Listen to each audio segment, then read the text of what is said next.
Tricia, or we know her as C.K. Hoffler, is an extraordinary lawyer. She exudes professionalism and ethics and competence.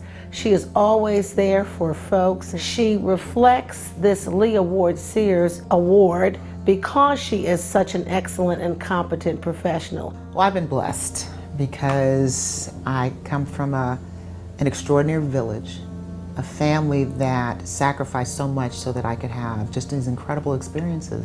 Tricia C.K. Hoffler was born in Buffalo, New York. She attended Collège de Lumont, an international school in Switzerland for elementary and middle school. She then attended Branksome Hall Girls' School in Toronto, Canada, where she was an Ontario Scholar and received her high school diploma.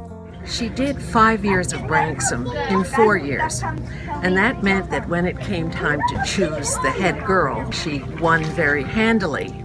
She stood up in front of us and said, "Well, here I am, looking very Scotch."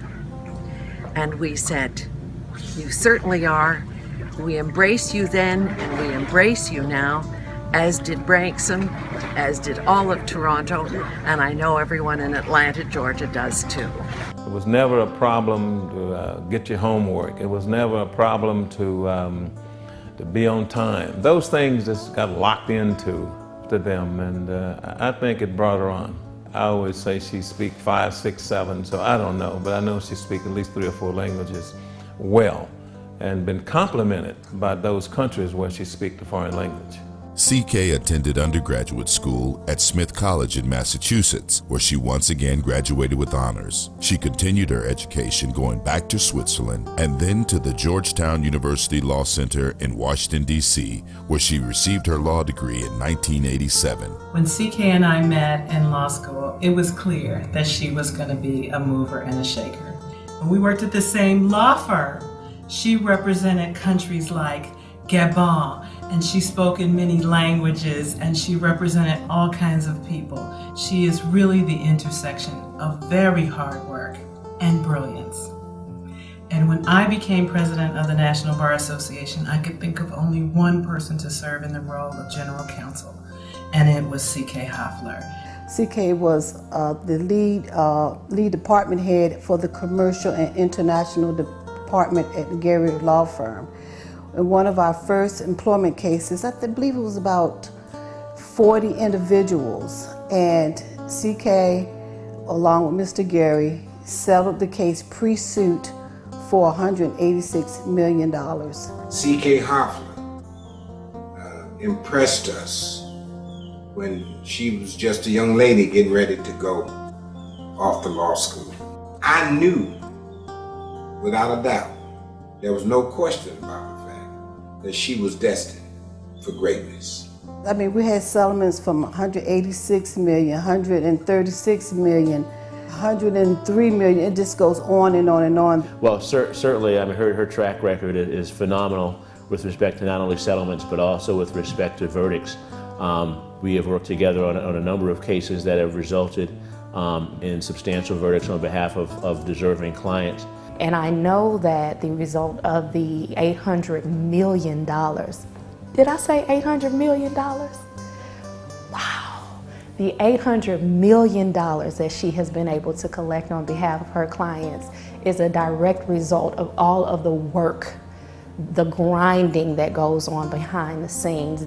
When you recommend a client to CK, you know that you are sending a client to a person who will have compassion for them and what they have gone through, who will listen to their story, and who will find a way to make others understand what their story is all about. If CK is in the room going up against 4 seasoned male lawyers, I'll call that a fair fight.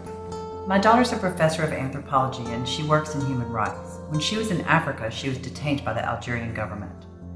An ordeal that could have ended as several years in a foreign prison, or even worse, as we've seen in the news, was resolved quickly by CK. What the United States government could not do, CK and Reverend Jackson accomplished brilliantly. Of my entire professional career, one of the most rewarding experiences that I've had as a lawyer has been to represent Reverend Jackson, his family, his organizations. because since I've never been blessed and had the luxury of working in the public sector, my way of giving back is to give back to the civil rights movement, because Reverend Jackson, his organizations, his family have done so much for this country, for many of us, and so that was my way of giving back. Beautiful to me to see a young, able lawyer with such promise, but that's just the first step, because people care that you know that you're bright. Ultimately, they must know that you care. She's just a great friend. She is kind, she is giving, she's smart, she's fun, and I just love her to death. She's loyal, dedicated, and I can't say enough about her, and I love her, and she's most deserving of this award. Congratulations. Congratulations. Congratulations. Thank you for being who you are. God bless you, CK, and through it all, my dear, keep on fighting and keep hope alive. To GABWA, I say thank you. I love you, and as long as I am alive and have the ability to speak, I will support, honor, and treasure you, and I thank you. Ladies and gentlemen, we salute Tricia C.K. Hoffler.